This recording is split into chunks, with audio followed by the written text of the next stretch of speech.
चलिए चलने की तैयारियाँ।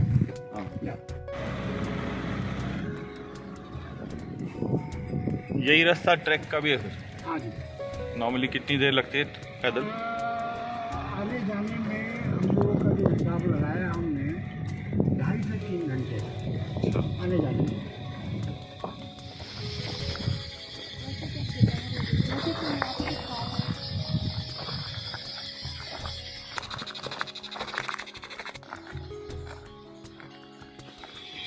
पाइन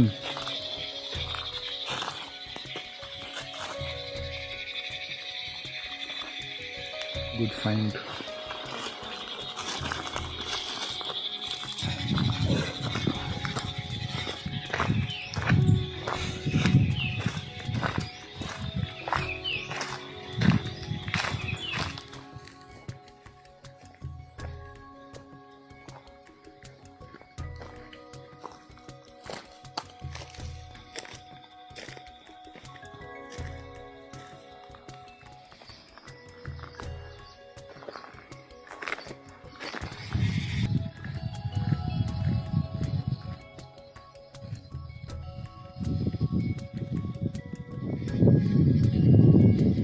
मेला यहीं लगता है?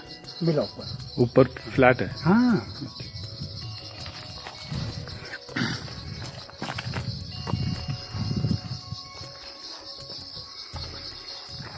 ये कोई रिवर है वो हमारे जो नीचे निकल रही है स्वर्ण।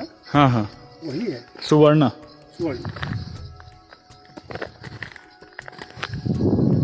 यमुना का स्ट्रीम है कि जाएगा आश्रम में मिल जाएगी। अच्छा। और आश्रम जो है मूविंग वेस्टवर्ड्स, और वो आगे जाके यमुना में। और ये दो क्या ये रोड है? ये रोड है पैदल वाली जो ऊपर वाले पहाड़ पे दिख रही है। हाँ। और नीचे जो गोर्ज दिख रहा है, हाँ। ये एक और खाला है, उसको बोलते हैं स्यारू खाला। अच्छा। ये नदी तो नहीं है, तो बरसात में चलता है। ये भी जाके जो है स्वर्णा में मिल जाएगा। और ये पूरा ये क्या नाम है इस एरिया का? दूधली भद्राज। भद्राज या भद्राज रेंज है कि एक हिल का? ये भद्राज हिल है बेसिकली। एक ज़माने में यहाँ नीचे निगाह रखने के लिए देवर नाइट वॉचेस एंड वॉचेस। अच्छा। अगर आपने वो देखी है गेम्स ऑफ थ्रोन, तो उसमें जो नाइट वॉच जिस तरीके की दिखाई है, यहाँ पर कई वॉचेस हैं ऐसी जो पुरानी पड़ गई हैं अब। तो ये देखने के लिए कि कोई आक्रमण करने तो नहीं आ रहा, और विशेषकर गोरखास के टाइम पर यहाँ पर वॉचेस हैं पुराने। वो गोरखा के बनाए हुए हैं या? नहीं, यहाँ के लोकल लोगों के और लोकल राजाओं के। टिहरी राजा का ही डोमिनियन में था ये। तो ऊपर भी एक बिल्कुल अपोजिट भद्राज मंदिर के बिल्कुल अपोजिट वाली पहाड़ी पे you can still see the ruins of that watch. अच्छा। तो ऊपर क्या ड्रम वगैरह रखते थे? नहीं, कम्युनिकेट कैसे? नहीं, वो ये देखने के लिए जैसे जैसे सुरक्षा चौकियां होती हैं, because it is the highest point on the हिल। ऊपर से देख लिया अगर कोई आ रहा है तो फिर वहाँ से सब दिखता है। अगर 4 लोग भी कहीं से आ रहे हैं तो you can see। अच्छा। कौन सा? नहीं, ये काला पुदीना बोलते हैं इसको, सवीद। कहीं चोट वगैरह लग जाए ना, हाँ, इसको काला पुदीना बोलते हैं। कहीं चोट लग जाए तो इसको आप बिल्कुल रब कर दें उसके ऊपर, तो ये ब्लीडिंग वगैरह रोक देता है। But it is a weed, और ये वीड ऐसी है जिसको दुनिया के कई देशों में पेस्ट का दर्जा दे दिया गया है, और people are trying to remove it. ये अनकंट्रोलेबली बढ़ती है। Wild raspberry? हाँ, वाइल्ड रेस्पबेरी। वो छोटे छोटे जो लगता है। हाँ, इसमें पीले रंग के बेरीज लगती हैं, और जब वो पक जाती है तो सो स्वीट। इसकी जड़ों का इस्तेमाल लोकल शराब बनाने में भी किया जाता है। जैसे ये है, मैंने आपको कल दिखाई थी किनगोड़। ये है अमिल्डू। गांव में लोग जब चटनी वटनी बनाते हैं तो इसकी पत्तियां तोड़ लेते हैं। अच्छा। इसकी पत्तियां तोड़ के चटनी में पीस लेते हैं। It has a bit tangy taste. अच्छा। और इसमें बहुत सुंदर पिंक फ्लावर्स आते हैं, बड़ी हो जाए।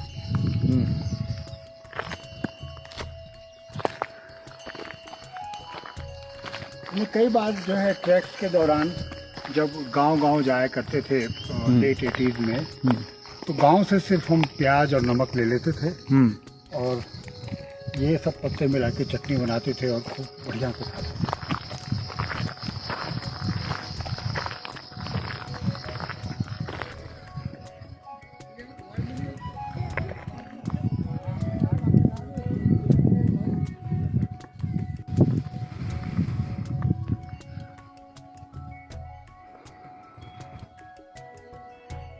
नवनीत ने पता नहीं इसको खींचा कि नहीं। सर अभी 2 वर्ड्स हाँ ये वो है बांस वालो। बांस वालो ब्लैक भी नहीं है वो डार्क ब्लू। हाँ मुझे उड़ते हुए दिखे तो ज़्यादा मैं बांस वालो इसको यहाँ बेल पक्षी बोलते हैं। इसी पक्षी की बात कर रहा था मैं। चीन में आते हैं तो लोग अपने खिड़की दरवाजे खोल देते हैं ताकि वो घरों के अंदर अपने नेस्टिंग करें और साथ ही साथ वो ये खबर लेके आते हैं कि now it's time to grow the rice plantation.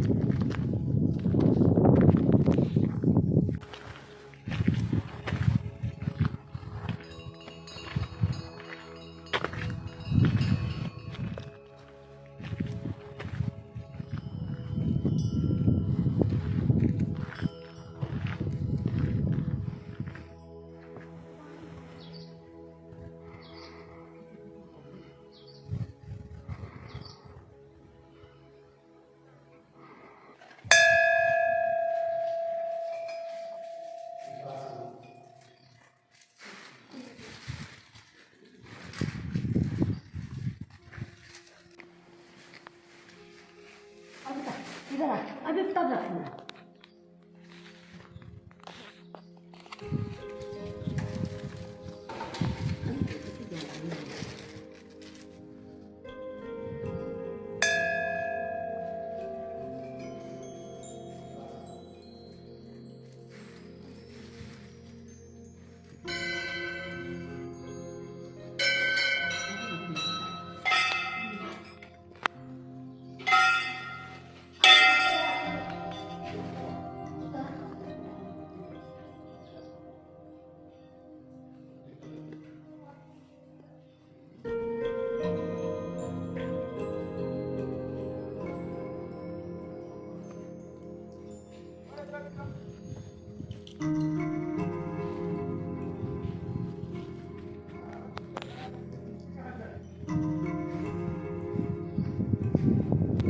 अभी हम हैं भद्राज मंदिर के अंदर।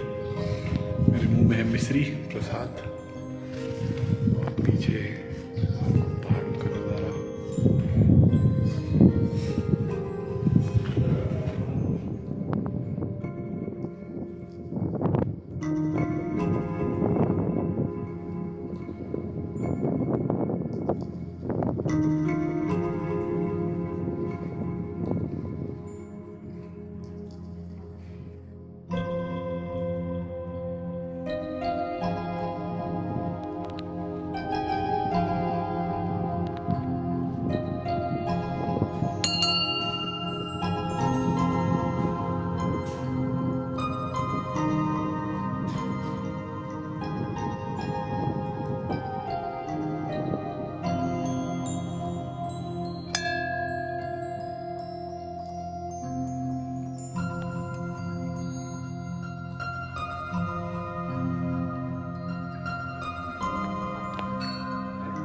यहाँ का प्रसाद रोट।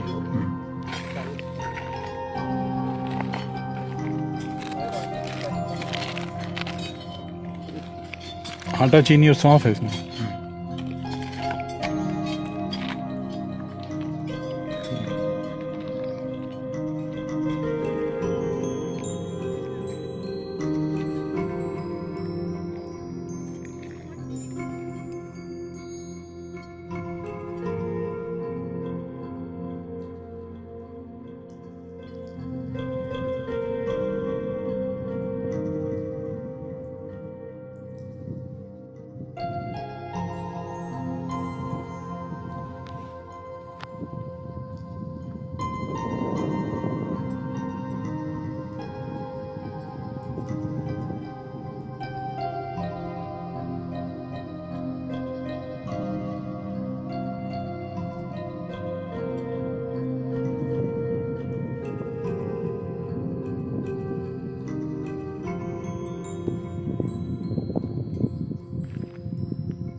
ये जरूर जपला देखना। शिवांशी लेडी को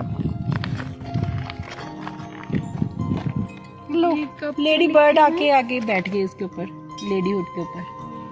1814 वेरी गुड। 1838 में जो फेनिक्स पार्क्स ने किसी से पूछा कि भाई वहाँ तो लेडी हुड 1814 में ही चली गई थी, तो उसने जवाब दिया कि वो लेडी हुड नहीं गई थी, उन्होंने अपने बावर्ची को भेजा था, उसने जाके उनका नाम खोदा है बस। But I think that she may have come here, you know.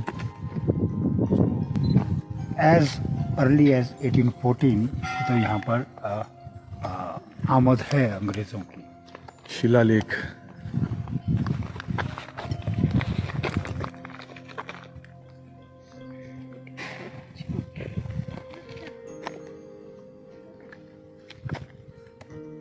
यहाँ फोटो करना चाहेंगे? माधुरी आओ ना।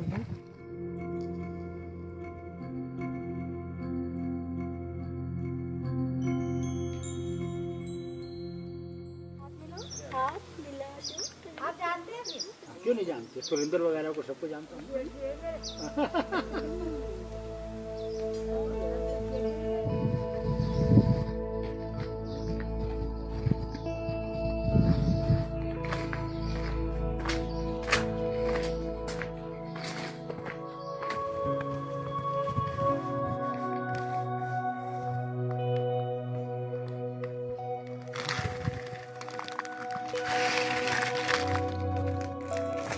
भद्राज देवता का मंदिर, 3 मूर्तियां हैं यहाँ, और जो सबसे बाईं तरफ है वो जो मुख्य देती हैं यहाँ के, बलराम जी की मूर्ति है। अब बलराम जी की मूर्ति को हम कैसे आइडेंटिफाई करते हैं? बलराम जी की मूर्ति के पीछे हल एक बना हुआ होता है, अगर आपने ध्यान से देखा होगा उस मूर्ति को, उसमें हल बना है, और उसके साथ जो 2 और मूर्तियां हैं उसमें लगता है एक कोई बौद्ध मूर्ति है और एक जैन मूर्ति है। निश्चित तौर पे नहीं बता सकता हूँ, लेकिन जब मैंने उन चित्रों को, बहुत पहले खींचे हुए चित्रों को, एक नामचीन हिस्टोरियन को दिखाया तो उनका कहना यही था। और अब अगर हम इस मंदिर में ये मूर्तियाँ यहाँ कैसे उपस्थित हुई होंगी या यहाँ कैसे स्थापित हुई होंगी, तो बलराम जी के बारे में जो ऐतिहासिक रूप से जो पता चलता है कि पहली शताब्दी दूसरी शताब्दी के आसपास बलराम जी कृषि कार्य के देवता के रूप में बहुत तेज़ी से उभरे, और पूरे भारतवर्ष में जो ज़्यादातर लोग, क्योंकि ये कृषि प्रधान देश है, पूरे भारतवर्ष में बलराम जी की पूजा कृषि कार्यों में लगे हुए समाजों द्वारा की जाने लगी। और उससे पहले इन पूरे इलाकों में बौद्ध धर्म का काफ़ी प्रचार प्रसार था, और जैसा कि आप जानते हैं कि ये सबसे ऊंचा स्थान है कालसी के शिलालेख के बिल्कुल ऊपर। और अगर यहाँ से हम नीचे उतरें तो बिधौली में भी बड़ी मात्रा में, बिधौली के दूधा देवी मंदिर में बड़ी मात्रा में पुरानी मूर्तियाँ, कुछ खंडित मूर्तियाँ, कुछ स्तंभों के अवशेष, कुछ स्तंभों के जो बेसिस होते हैं उनके अवशेष वहाँ मिलते हैं। तो इससे ये बात तो कहना अतिशयोक्ति नहीं होगी कि यहाँ पर बड़ा धार्मिक केंद्र रहा होगा। और चूँकि बड़े धार्मिक केंद्र नदियों के किनारे होते थे, तो यमुना यहाँ के बहुत नज़दीक है, और नीचे ही बिल्कुल, अगर हम मंदिर से बिल्कुल नीचे उतरे हैं पहाड़ी, तो यहाँ पर 2-3 नदियाँ हैं। शीतला नदी है, और इधर स्वर्णा है, और सामने आसन है। तो ये लगता है कि यहाँ पर ज़रूर धार्मिक केंद्र रहे होंगे और वहीं से ये मूर्ति यहाँ पर सबसे ऊंचे स्थान पर लाकर स्थापित की गई होंगी। तो यहाँ के आसपास के लोग बलदेव स्वामी को बहुत मानते हैं और 15, 16, 17 विशेषकर 17 को मुख्य दिन होता है। तो गांव से अपने घरों में जो भी कृषि उत्पाद उनके यहाँ होते हैं वो चढ़ावे के रूप में ईश्वर को चढ़ाने के रूप में लाते हैं। इसमें पहले घी, दूध, मक्खन की बहुतायत गांव के घरों में हुआ करती थी और लोग अपने घरों में जो भी अनाज होता है अनाज की रोट बनाकर यहाँ पर देवता के रूप में, प्रसाद के रूप में लाया करते थे। तो अगर हम इसका ये मूर्तियाँ लगभग 2000 साल पुरानी हैं और जो यहाँ पर किंवदंतियाँ मशहूर हैं वो ये कि बलराम की मूर्ति जो है वो पृथ्वी से निकली। तो ये तो आर्कियोलॉजी का फैक्ट है, जो चीज़ें लंबे समय तक कहीं रह जाती हैं तो ज़मीन में दफन हो जाती हैं और कभी कभी कोई बड़ी बारिश आए, कोई बड़ी बाढ़ आए या कोई बड़ा अर्थक्वेक आए तो वो मूर्तियाँ स्वाभाविक रूप से प्रकट हो जाती हैं। तो पूर्व में कभी ये मूर्तियाँ निकली होंगी और लोगों ने उनको स्थापित कर दिया होगा। तो भद्राज की मान्यता करीब यहाँ के 100 किलोमीटर के घेरे में लोगों के और जनता के बीच में है और जब से इस नए मंदिर का जीर्णोद्धार हुआ है तब से बड़ी संख्या में पर्यटक भी जो मसूरी घूमने आते हैं, क्योंकि मसूरी से 8-10 किलोमीटर ये जगह है, 12 किलोमीटर ये जगह है एग्जैक्टली। तो बहुत लोग यहाँ आने लगे हैं और इसकी प्रसिद्धि अब दूर दूर तक फैले नहीं है। तो जो लोग बलदेव स्वामी का मंदिर देखना चाहते हैं, जो लोग उसके साथ साथ कुछ ट्रैकिंग भी करना चाहते हैं तो उनके लिए ये एक आदर्श स्थान है। बांज और बुरांस के पेड़ों के बीच में ये मंदिर बहुत सुरम्य है और यहाँ से किसी भी खुले दिन आप हिमाच्छादित चोटियों को देख सकते हैं और दून घाटी का विहंगम दृश्य यहाँ से आपको दिख सकता है। बर्ड वॉचर्स के लिए ये कि यहाँ परिंदे भी बहुत मिलेंगे और उड़ते हुए गिद्धों को आप अपने कैमरे में कैद कर सकते हैं। Black shouldered kite, mountain hawk eagle, ये सब चिड़िया यहाँ पर आपको मिल सकती हैं। तो एक आदर्श पर्यटक स्थल के होने के साथ साथ एक प्राचीन संस्कृति का भी हिस्सा ये भद्राज तीर्थ का मंदिर है। इसका ये जो आपने बताया रेनोवेशन वगैरह हुआ है, ये कब हुआ है और किसने करा? ये जब मैं 2016 में आया था यहाँ तब इसका ये रेनोवेशन बहुत तेज़ी से चल रहा था। तब हमको मन में जिज्ञासा भी थी और शंका भी थी कि ना जाने क्या रूप लेगा ये। लेकिन बाद में जब दोबारा आया, जब ये रेनोवेशन पूरा हो गया था तो देखकर अच्छा लगा कि बहुत अच्छे तरीके से इस मंदिर का पुनर्निर्माण किया गया है और बहुत सुंदर सफ़ेद संगमरमर का इस्तेमाल करके इस मंदिर को बड़े खूबसूरत तरीके से बनाया गया है। इसके लिए यहाँ की मंदिर समिति जो है वो वाकई ही धन्यवाद की पात्र है। 2016, 2017 या बल्कि 2018 में ये कंप्लीट हुआ, पर अब निर्माण कार्य तो किसी न किसी रूप में हमेशा ही चलते रहते हैं, अभी भी कुछ ना कुछ चल ही रहा है। जब इतना बड़ा एक आप कोई एक स्ट्रक्चर बनाएंगे, कोई बिल्डिंग बनाएंगे तो उसमें लगातार कुछ ना कुछ होते रहता है। तो रेनोवेशन में मतलब मार्बल लगा है या फिर स्ट्रक्चर जैसे डोम वगैरह था पहले से? नहीं, ये तो बहुत छोटा सा मंदिर था, इतना छोटा था कि कभी बारिश आ जाए तो सर छुपाने की जगह नहीं थी। मैं 97 से लगातार यहाँ आ रहा हूँ और तब एक बार तो हम बारिश में भी यहाँ फंसे, तो बारिश में हम भीग गए, हम मंदिर में भी सर छुपाने की जगह नहीं थी। आज तो इतना विशाल स्ट्रक्चर बना लिया है कि, और साथ में जो उन्होंने रास्ते बनाए हैं, पाथवेज बनाए हैं, शेडेड पाथवेज बनाए हैं, तो मुझे लगता है कि ये जो लैंडस्केप है उसको मैच करते हुए है, और इससे ज़्यादा करने की आवश्यकता नहीं है, नहीं तो फिर वो लैंडस्केप के विपरीत चला जाएगा। तो जैसा यहाँ का लैंडस्केप है उसके अनुरूप अभी है, ये सब बहुत सुंदर है। तो जो आप पहले वाला बता रहे हैं, प्लिंथ थी उसमें? हाँ, उसमें प्लिंथ थी पर बहुत छोटा था। अच्छा, बहुत छोटा था, मतलब it was kind of a non describe temple. जैसे अमूमन गांव के पुराने मंदिर हुआ करते हैं, सिंगल रूम वाले, जैसे कल हमने देखा ज्वाला देवी वाला। हाँ, लगभग उसी तरीके का, उससे थोड़ा बड़ा था लेकिन लगभग उसी तरीके का था।